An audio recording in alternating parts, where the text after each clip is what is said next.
Windmills Real Estate Valuation Services is a leading and a high-growth valuation and advisory firm within the UAE, with our good ranking for 3 consecutive years for the highest valuations done in 2021. And a team of 5-star valuers, we set the standard for professionalism, experience, results, and service quality. And as such, you can trust us with all your valuation and consulting needs.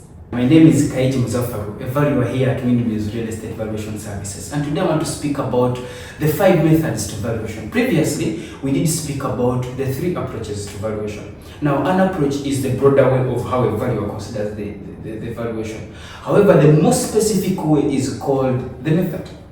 So the first method I want to discuss is called the sales transactions method. This method is also sometimes referred to as the comparable transactions method. In other words, the valuer is determining the value by benchmarking his value of transactions that have already occurred in the market.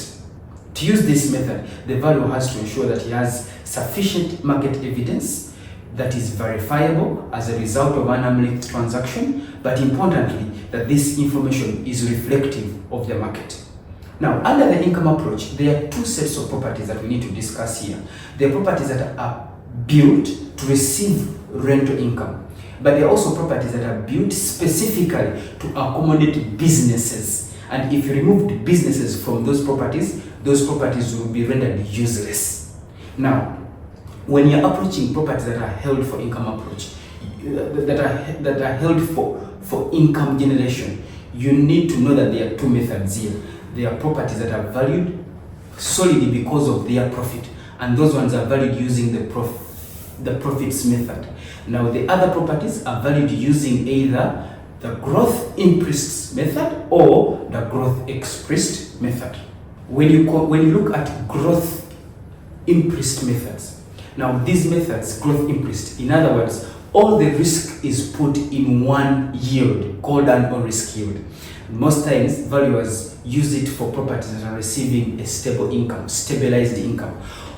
But there are properties whose incomes are varying, and these properties are valued using what we call the growth expressed method. So in other words, the valuer spreads the risk over 4 important points using the discounted cash flow method. And these are through a holding period. He's spreading the risk through the holding period. He's spreading the risk through a growth rate that he uses to grow the income over the holding period. He's also going to spread the risk through the discount rate that he uses after the holding period. But importantly, he also spreads the risk through a discount rate that he uses to discount the cash flows.